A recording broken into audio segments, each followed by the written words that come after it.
আসসালামু আলাইকুম বন্ধুরা, আশা করি আপনারা সবাই ভালো আছেন। অবশেষে আস্তে আস্তে প্রকাশ হচ্ছে ইরানের যুক্তরাষ্ট্রের আসল সমীকরণ। এখন ইরানের পারমাণবিক স্থাপনার হামলার ক্ষেত্রে ইসরায়েল ও আমেরিকা এখনো সক্রিয়। যদিও আমেরিকার এই হামলার আলটিমেটাম ইরান কখনো দুশ্চিন্তা করে না, বরং এর জবাব কতটা ভয়ানক হিসেবে বুঝিয়ে দেওয়া যায় সে ব্যাপারে ব্যস্ত। তবে বর্তমান ইরান এমন এক জায়গায় পৌঁছে গেছে যেখানে আমেরিকা সরাসরি ইরানের ভিতর হামলা করার সাহস দেখাবে না, কারণ ইরানের এমন সক্ষমতা রয়েছে যেখানে আমেরিকাকে ধনুর সাথে মিশিয়ে দিতে পারে। অপরদিকে ইসরায়েল ইরানের পারমাণবিক স্থাপনাগুলোতে হামলা চালানোর প্রস্তুতি নিচ্ছে, যেখানে মার্কিন প্রেসিডেন্ট ডোনাল্ড ট্রাম্পের প্রশাসন যখন তেহরানের সঙ্গে পারমাণবিক চুক্তির চেষ্টা চালাচ্ছে, তখনই এই তথ্য সামনে এলো।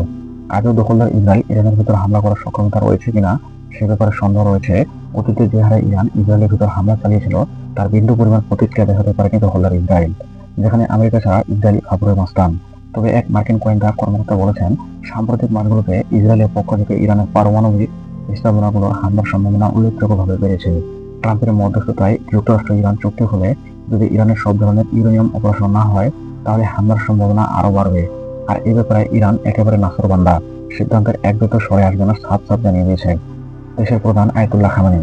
বর্তমানে আমেরিকা ও দখলদার ইসরায়েল কিভাবে অগ্রসর হচ্ছে ইরানের বিরুদ্ধে হামলা করার জন্য, এবং কি আপডেট খবর হচ্ছে আমেরিকার বিখ্যাত এবং পরম মিত্র যুক্তরাজ্য হঠাৎ করে ইরানের সর্বোচ্চ অর্থাৎ ইরানের যে সামরিক গোষ্ঠী বা সামরিক বাহিনী রয়েছে, ইসলামিক রেভলিউশন গার্ড বা আইআরজিসি, একে সম্পূর্ণ সম্পূর্ণ বাহিনীকে সন্ত্রাসী হিসেবে তালিকাভুক্ত করার জন্য তাদের সংসদে প্রস্তাব পাশ করেছে। যেখান থেকে ইঙ্গিত পাওয়া যাচ্ছে ইরানে হামলার ক্ষেত্রে শুধু আমেরিকা ও ইসরায়েল থাকবে না, সাথে যুক্তরাজ্য সঙ্গ দিতে পারে। যদিও ইরানের ভেতর হামলা করার জন্য আমেরিকা ও ইসরায়েল তাদের পক্ষে অনেকটাই দুষ্কর ব্যাপার, আর এই জন্য তারা তাদের বহরে অনেকটাই তড়িঘড়ি করে যুক্ত করতে যাচ্ছে যুক্তরাজ্যকে। এখানে কিন্তু ইরানও একেবারে যে বসে আছে এমনটা ভাবা ভুল হবে, কারণ ইরানের পক্ষে দাঁড়িয়ে আছে পৃথিবীর পরাশক্তি চীন ও রাশিয়া। এমনকি ইরান যেভাবে নিজেকে একের পর এক অর্থনৈতিক, সামরিক এবং কূটনৈতিক পর্যায়ের ক্ষেত্রে সর্বোচ্চ শিখরে নিয়ে গেছে, সেখানে রাশিয়া এবং চীনের থেকেও বেশি ভাবাবে ইরানের নতুন নতুন প্রযুক্তি ও তাদের ভৌগোলিক অবস্থানকে। সামান্য আমেরিকা ইসরায়েলের সামান্য সামান্য আমেরিকা এবং ইসরায়েল ইরানের ভিতর হামলা করবে, এই কথার ভিত্তিতে বাজারে তেলের দাম এতটা আকাশচুম্বী হওয়ার ছুঁই ছুঁই পর্যায়ে চলে গেছে।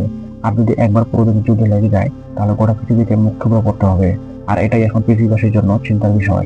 যদি আমেরিকা ভুলবশত ইরানের সার্বভৌমত্বের পথে আঘাত হানে, তাহলে নিশ্চিতভাবে এটি একটি বৈশ্বিক যুদ্ধে রূপান্তরিত হবে, কারণ ইরান বর্তমানে আঞ্চলিক পরাশক্তি থেকে বৈশ্বিক পরাশক্তির কাতারে একেবারে দাঁড়িয়ে রয়েছে, আর তার সাথে নিজেদেরকে পরমাণু শক্তির দেশ হিসেবে প্রকাশ করার সময়ের দাবি মাত্র।